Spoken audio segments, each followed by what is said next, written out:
Hello friends, once again welcome back to SMG ಅಪ್ಡೇಟ್ಸ್ಗೆ.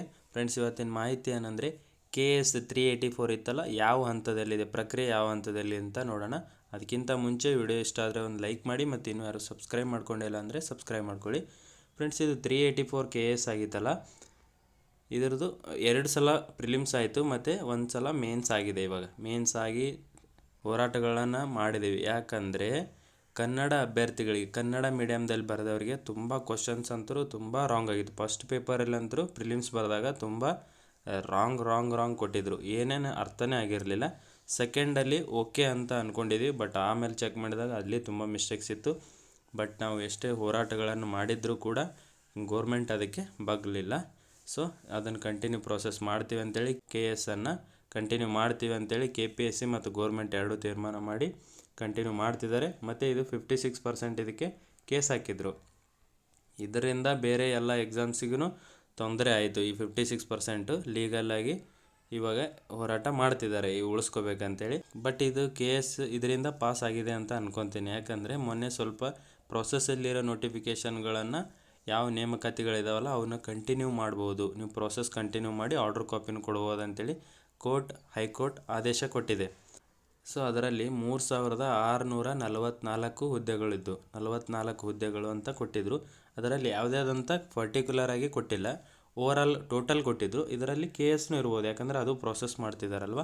So ಅದನ್ನು 2 ಸಲ ತಿದ್ದುಪಡಿ ಅಂತ ಮೇನ್ಸಲ್ಲಿ ಬಂದಿರುತ್ತೆ, ಬಟ್ ಅದನ್ನು ಕನ್ಸಿಡರ್ ಮಾಡಿಲ್ಲ ಅವರು. ಕ್ಯಾನ್ಸಲ್ ಆಗೋ ಡೌಟು. ಯಾಕಂದರೆ ನೋಡಿಬೋದು, ನಿನ್ನೆ ಕ್ವಶನ್ ಕೇಳಿರೋದೇನೆಂದರೆ, ಪ್ರಸ್ತುತ ಚಾಲ್ತಿಯಲ್ಲಿರುವ 384 KS ಗೆಜೆಟೆಡ್ ಪ್ರೊಬೇಷನರ್ಸ್ ಹುದ್ದೆಗಳ ನೇಮಕಾತಿ ಪರೀಕ್ಷೆಯಲ್ಲಿ ಒಟ್ಟು ಎಷ್ಟು ಅಭ್ಯರ್ಥಿಗಳು ಕನ್ನಡ ಮಾಧ್ಯಮದಲ್ಲಿ ಹಾಗೂ ಆಂಗ್ಲ ಮಾಧ್ಯಮದಲ್ಲಿ ಮೇನ್ಸ್ ಎಕ್ಸಾಮ್ ಬರೆದಿದ್ದಾರೆ ಅಂತ ಕ್ವಶನ್ ಕೇಳಿದರು.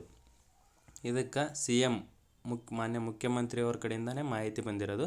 ನೋಡಿ, ಪ್ರಸ್ತುತ ಕರ್ನಾಟಕ ಲೋಕಸೇವಾ ಆಯೋಗದಲ್ಲಿ KPSC 2023-24ದಲ್ಲಿ KS ಹುದ್ದೆಗಳ ನೇಮಕಾತಿಗಾಗಿ ನಡೆಸಿರುವ ಮೇನ್ಸ್ ಎಕ್ಸಾಮ್ ಮುಖ್ಯ ಪರೀಕ್ಷೆಯ ಪರೀಕ್ಷೋತ್ತರ ಕಾರ್ಯ ಪ್ರಗತಿಯಲ್ಲಿರುತ್ತದೆ. ಅಂದರೆ ಆಫ್ಟರ್ ಮೇನ್ಸ್ ಎಕ್ಸಾಮ್ ಇವಾಗ ಪೋಸ್ಟ್ ಎಕ್ಸಾಮ್ ಅಂತ ಕರಿತೀವಲ್ಲ, ಆಫ್ಟರ್ ಎಕ್ಸಾಮು ಅದು ಪ್ರೋಸೆಸ್ ಕಂಟಿನ್ಯೂ ನಡೀತಿದೆ ಅಂತ ಹೇಳ್ತಿದ್ದಾರೆ.